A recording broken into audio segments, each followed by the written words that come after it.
آج کا جو ہمارا یہ تفصیلی جائزہ ہے وہ ایک ایسی بحث پر ہے جو مطلب آپ کہہ لیں صدیوں پرانی ہے. جی بالکل، صدیوں پرانی تجسس کی بات ہے یہ. اور خاص طور پر جو مواد آج ہمارے سامنے ہے، ایک تحریر اور ویڈیو اسکرپٹ جس کا عنوان ہے نظریہ ارتقاء اور قرآن، ٹکراؤ یا فہم کی غلطی. عاجز مسلمان نامی مصنف کا یہ اسکرپٹ ہے دراصل. بالکل وہی.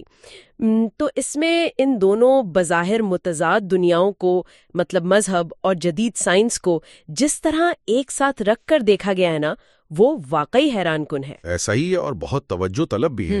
جی، تو آج کے اس جائزے کا ہمارا بنیادی مقصد یہی ہے کہ ہم اس پیچیدہ بحث کی تہوں تک جائیں.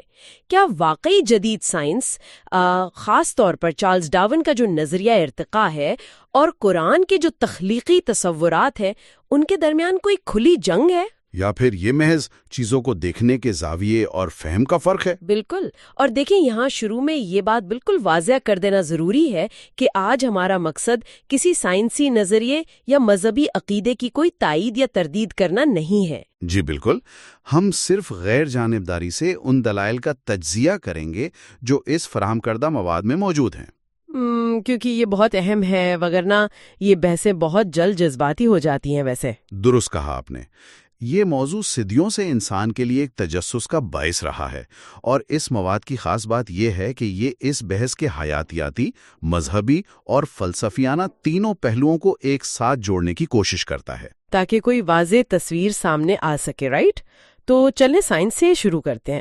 ہم سب ڈارون کے نیچرل سلیکشن اور میوٹیشن کے بنیادی اصولوں سے تو واقف ہی ہیں. جی، وہ بنیادی سائنسی ستون ہیں. ہاں، لیکن اس اسکرپٹ میں دلچسپ بات یہ ہے کہ مصنف ان اصولوں کو بہت منظم انداز میں 3 مخصوص حصوں میں تقسیم کر کے پیش کرتے ہیں. پہلا، جانداروں میں تدریجی تبدیلی، یعنی وقت کے ساتھ آنے والی معمولی تبدیلیاں. بالکل.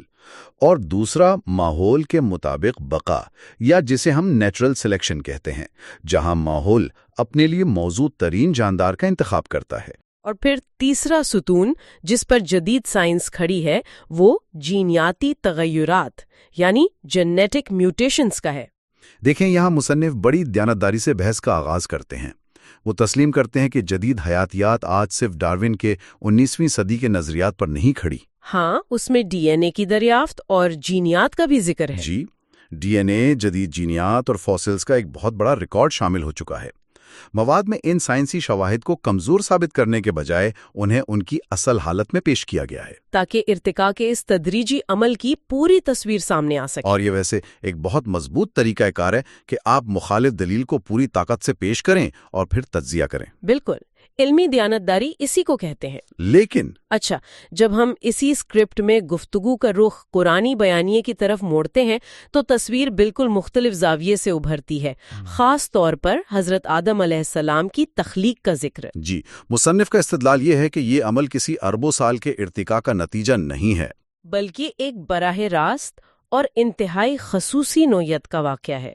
اور اس دعوے کی بنیاد مواد میں موجود 2 اہم قرآنی آیات پر رکھی گئی ہیں. پہلی سورت آل عمران کی آیت 16 ہے نا؟ جی، سورت آل عمران کی آیت 60، جس میں حضرت عیسیٰ علیہ السلام کی تخلیق کا موازنہ حضرت آدم علیہ السلام کے ساتھ کیا گیا ہے. ہاں، کہ انہیں مٹی سے پیدا کیا اور فرمایا کن، اور وہ ہو گئے. اس آیت کا تجزیہ مواد میں بہت گہرائی سے کیا گیا ہے. مصنف زور دیتے ہیں کہ یہ کن فیکون کا جو تصور ہے، یہ کسی طویل حیاتیاتی عمل کے بجائے ایک فوری اور براہ راست ارادے کی نشاندہی کرتا ہے. مطلب اگر حضرت عیسیٰ کی بن باپ پیدائش ایک معجزہ ہے جو عام حیاتیاتی اصولوں سے ہٹ کر ہے، تو بالکل اسی تسلسل میں حضرت آدم کی تخلیق بھی ایک استثنائی عمل ہے. ایسا ہی ہے، اور اسی تصور کو مزید تقویت دینے کے لیے مصنف سورۃ صاد کی آیت 71 کا حوالہ بھی دیتے ہیں، جہاں رب نے فرشتوں سے فرمایا کہ میں مٹی سے ایک بشر بنانے والا ہوں. جی، ان نصوص کے ذریعے اسکرپٹ میں یہ مقدمہ قائم کیا گیا ہے کہ انسان کی ابتدا کا قرآنی تصور کسی بندر نما مخلوق سے ارتقائی سفر طے کرنے کا نہیں ہے، وہ ایک خالص الہی عمل کا نتیجہ ہے. تو اب سوال یہ پیدا ہوتا ہے کہ ایک طرف اربوں سال کا سائنسی عمل ہے اور دوسری طرف قرآن کی یہ 2 ٹوک آیات. یہ تو بظاہر بہت متضاد ہیں۔ تو پھر مفاہمت کا رستہ کہاں سے آیا؟ جی بالکل، آئیے اس معمے کو سلجھاتے ہیں کہ مصنف اس فرق کو کیسے پاٹتے ہیں۔ اسکرپٹ میں اس مفاہمت کے لیے ارتقاء کو ایک ناقابل تقسیم نظریے کے طور پر نہیں دیکھا گیا، اسے 3 مختلف سطحوں میں تقسیم کر دیا گیا ہے۔ سائنسی درجہ بندی کے اعتبار سے؟ جی، پہلی سطح مائکرو ارتقاء یعنی مائکرو ایولیوشن ہے۔ یہ جانداروں کے اندر ہونے والی چھوٹی، محدود اور قابل مشاہدہ تبدیلیاں ہیں۔ اور مواد کے مطابق اس سطح پر تو اسلام کو کوئی اعتراض ہے ہی نہیں۔ مطلب اگر ہم بیکٹیریا کی مثال لیں جو اینٹی بایوٹکس کے خلاف مدافعت پیدا کر لیتے ہیں، یا کسی جزیرے پر پرندوں کی چونچوں کی ساخت کا بدل جانا، ہاں یہ سب تو ہمارے سامنے ہو رہا ہے، تو یہ مشاہداتی سائنس ہے اور کوئی عقیدہ اسے نہیں جھٹلاتا۔ اصل پیچیدگی تو دوسری اور پھر تیسری سطح پر جا کر شروع ہوتی ہے نا؟ دوسری سطح میکرو ارتقاء یا میکرو ایوولوشن کی ہے۔ یہ وہ مفروضہ ہے جہاں ماہرین یہ نتیجہ اخذ کرتے ہیں کہ یہی چھوٹی تبدیلیاں لاکھوں سالوں تک جمع ہو کر ایک مکمل نو کو بدل دیتی ہیں، نئی نو میں تبدیل کر دیتی ہیں۔ لیکن حیرات انگیز طور پر اسکرپٹ بتاتا ہے کہ یہ دوسری سطح بھی اصل تنازع کا مرکز نہیں ہے۔ جی، اصل تنازع تیسری سطح پر ہے، اور وہ ہے انسان کی ابتدا یعنی ہیومن اینسیسٹری۔ یہی وہ مقام ہے جہاں ارتقاء کا نظریہ دعویٰ کرتا ہے کہ موجودہ انسان بھی اسی حیاتیاتی زنجیر کی کڑی ہے اور ہمارے آباء و اجداد دیگر پرائمیٹ جانداروں کے ساتھ مشترک تھے۔ تو اس پوری بحث کا نچوڑ یہ نکلتا ہے کہ اصل جھگڑا پوری حیاتیات بمقابلہ قرآن کا ہے ہی نہیں۔ ہاں، مطلب سارا علمی تصادم صرف انسانی نسب پر آ کر کھڑا ہو جاتا ہے۔ یہ کتنی اہم وضاحت ہے جس نے پوری بحث کے دائرے کو سمیٹ دیا ہے۔ بالکل، اور اسی مقام پر مواد مسلم دنیا کے اہل علم کے زاویوں کو زیر بحث لاتا ہے، کیونکہ مسلم مفکرین کا رد عمل بھی ایک جیسا نہیں رہا اس پر۔ اسکرپٹ کے مطابق 3 مختلف زاویے ہیں۔ پہلا تو ان علماء کا ہے جو ارتقاء کو سرے سے ہی رد کر دیتے ہیں۔ ان کا ماننا ہے کہ یہ نظریہ اپنی بنیاد میں ہی مادیت پرستی پر کھڑا ہے، اور اسے قبول کرنا اسلامی عقائد پر سمجھوتا ہوگا، جبکہ دوسرا زاویہ جو آج کل عام ہو رہا ہے وہ ایک درمیانی راستہ نکالتا ہے۔ درمیانی راستہ اس طرح کہ وہ پودوں اور جانوروں کی حد تک ارتقاء کو تسلیم کر لیتے ہیں۔ ہاں، کہ زندگی کے پھیلاؤ کے لیے شاید یہی الہی طریقہ کار ہو، لیکن جب حضرت آدم کی باری آتی ہے تو وہ اسے ایک الگ اور براہ راست معجزہ مانتے ہیں، انسان کو باقی پوری کائنات سے مستثنیٰ قرار دیتے ہیں۔ اور ایک تیسرا جدید زاویہ بھی ہے جس کی طرف اسکرپٹ اشارے کرتا ہے۔ وہ کیا کہتا ہے؟ وہ مفکرین کہتے ہیں کہ ارتقاء بذات خود کوئی لادین عمل نہیں ہے، بلکہ یہ اللہ کی تخلیقی سنت یا خدائی طریقہ کار ہو سکتا ہے۔ اسی تناظر میں مصنف نے 2 نمایاں شخصیات کا حوالہ بھی دیا ہے مواد میں۔ ایک مورس بکائے جنہوں نے قرآن اور جدید سائنس کی مطابقت پر کام کیا۔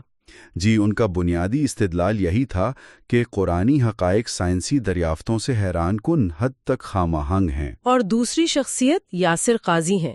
یہ حوالہ بہت اہم ہے کیونکہ انہوں نے اکیڈمک دنیا اور اسلامی الہیات دونوں کو سامنے رکھ کر بحث کیے۔ وہ سائنسی شواہد کا وزن بھی تسلیم کرتے ہیں اور ساتھ ہی قرآنی نصوص سے ثابت انسان کی خصوصی تخلیق کے اس سرخ نشان یعنی ریڈ لائن کو بھی برقرار رکھتے ہیں۔ لیکن جب ہم سائنسی شواہد کی بات کرتے ہیں تو ایک دلیل جو بہت عام دی جاتی ہے وہ ڈی این اے کی مماثلت کی بحث ہے۔ یہ اس پوری بحث کا ایک نہایت حساس حصہ ہے۔ ویسے عام طور پر سمجھا جاتا ہے کہ اگر انسان اور چمپینزی کا ڈی این اے 98% ملتا ہے تو یہ حتمی ثبوت ہے مشترک نسب کا۔ لیکن عاجز مسلمان کا اسکرپٹ اس دلیل کا تجزیہ بڑے مختلف زاویے سے کرتا ہے۔ مصنف کہتے ہیں کہ ساخت کی مماثلت کا مطلب لازمی طور پر مشترک نسب یا کامن ڈیسنٹ نہیں ہوتا۔ اس کو اگر ہم ایک عام فہم مثال سے سمجھیں جو اسکرپٹ کے تصور کو واضح کرتی ہے، وہ گاڑیوں کی مثال ہے۔ ہاں، کہ اگر 2 مختلف گاڑیوں کے ماڈلز میں ایک ہی کمپنی کا انجن یا الیکٹرانک سسٹم لگا ہے تو اس کا یہ مطلب تو نہیں کہ ایک گاڑی دوسری گاڑی کے اندر سے پیدا ہوئی ہے۔ بالکل، اس کا منطقی مطلب یہ بھی تو ہو سکتا ہے کہ ان دونوں کا ڈیزائنر ایک ہی ہے جس نے ایک ہی بہترین کوڈ یا ڈی این اے کو مختلف جانداروں میں استعمال کیا۔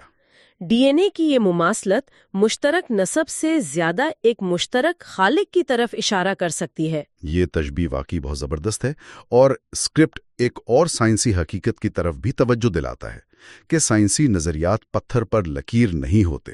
سائنس تو مسلسل مشاہدے اور تصحیح کا نام ہے۔ مصنف نیو ڈارونزم کی مثال دیتے ہیں کہ ڈارون کے اصل نظریے میں آج تک بے شمار ترامیم ہو چکی ہیں۔ سائنس حتمیت کا دعویٰ نہیں کرتی، اور یہی وہ مقام ہے جہاں مصنف بحث کو لیبارٹری سے نکال کر ایک فلسفیانہ سطح پر لے جاتے ہیں۔ سورۃ الکہف کی آیت 51 کا حوالہ دے کر، یہ اس تحریر کا بہت گہرا حصہ ہے۔ اس آیت کا مفہوم یہ ہے نا کہ انسانوں نے زمین اور آسمان کی تخلیق کا مشاہدہ نہیں کیا، اور نہ ہی خود اپنی پیدائش کا۔ جی، اللہ تعالیٰ فرماتا ہے کہ میں نے انہیں گواہ نہیں بنایا تھا۔ اس ایک بیان میں سائنس اور مذہب کے دائرہ کار کا پورا فلسفہ موجود ہے۔ مطلب چونکہ کوئی انسان اس وقت موجود نہیں تھا تو ہمارا ہر سائنسی مشاہدہ، چاہے فوسلز ہوں یا ڈی این اے، وہ ہمیشہ ایک قیاس پر مبنی ہوگا، ایک بعد از واقعہ تجزیہ ہوگا۔ ہم آج کھڑے ہو کر ماضی کی کڑیاں جوڑ رہے ہیں۔ سائنس کا کام مشاہدہ کرنا ہے۔ لیکن قرآن کا دعویٰ مشاہدے کا نہیں ہے، وہ اس ہستی کی طرف سے دی گئی حقیقت کی خبر ہے جس نے یہ سب تخلیق کیا۔ سائنس محدود ہے، کل بدل سکتی ہے، لیکن وہی مطلق اور قطعی ہے۔ ان دونوں کا ٹکراؤ دراصل دو مختلف دائروں کا ٹکراؤ ہے۔ تو پھر ہم حتمی نتیجے کی طرف آتے ہیں کہ اصل اختلاف پھر کس چیز سے ہے؟ مصنف کے مطابق اگر آپ ارتقاء کو محض ایک طبعی عمل مانتے ہیں جس کے پیچھے ایک شعور رکھنے والے خالق کا ارادہ ہے، تو پھر ارتقاء اور مذہب میں کوئی تصادم نہیں، سوائے انسان کی براہ راست تخلیق کے استثناء کے۔ جی، لیکن مسئلہ تب پیدا ہوتا ہے جب اس حیاتیاتی عمل کو ایک خاص فلسفیانہ رنگ دیا جاتا ہے۔ ہاں، مطلب اگر آپ ارتقاء کو ایک اندھا اور بے مقصد نظام مان لیں جسے کسی خالق کی ضرورت ہی نہیں، تو یہ براہ راست اسلامی عقیدہ توحید سے ٹکراتا ہے۔ تو تصادم سائنس سے نہیں ہے، تصادم ان نتائج سے ہیں جو اس عمل کو بنیاد بنا کر اخذ کیے جاتے ہیں۔ یعنی اصل دشمن حیاتیات نہیں ہے، بلکہ اصل دشمن وہ فلسفیانہ الحاد ہے جو سائنس کا لبادہ اوڑھ کر مادی حقائق کو خدا کے انکار کے لیے استعمال کرتا ہے۔ بالکل، یہ تنازع در حقیقت دو فلسفوں کا ہے، مادیت پرستی اور توحید۔ یہ اس جائزے کا اصل نچوڑ ہے۔ یہ ایک ایسا تجزیہ ہے جو بہت سے الجھے دھاگے سلجھا دیتا ہے۔ اگر ہم آج کی اس تفصیلی نشست کو سمیٹیں تو یہ بات سامنے آتی ہے کہ حضرت آدم کی براہ راست تخلیق ایک بنیادی عقیدہ ہے، تاہم حیاتیاتی تبدیلیاں کائنات کے فطری نظام کا حصہ ہو سکتی ہیں، اور سائنس کی اپنی حدود ہیں۔ ہر سائنسی نظریے پر عقائد کی عمارت کھڑی کرنا کمزور رویہ ہے، کیونکہ سائنس کا سفر جاری رہتا ہے، اور سائنسی حقائق اور فلسفیانہ تشریحات میں فرق کرنا بہت ضروری ہے۔ بالکل۔ اب اس پورے مواد پر غور کرنے کے بعد ایک بہت گہرا اور فکر انگیز سوال ذہن میں آتا ہے جو واقعی سوچ کے نئے دروازے کھول دیتا ہے۔ وہ کیا؟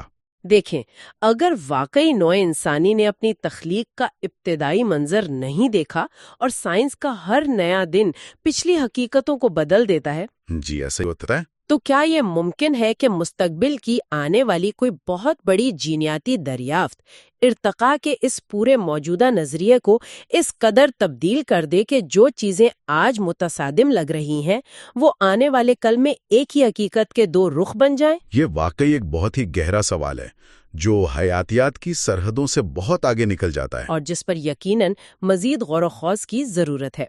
خیر، اسی فکر انگیز خیال کے ساتھ آج کے اس تفصیلی جائزے کو ہم یہیں تمام کرتے ہیں۔ جی بالکل۔ کسی اور ایسے ہی دلچسپ اور تجسس سے بھرپور موضوع تک کے لیے ہمیں اجازت دیجیے۔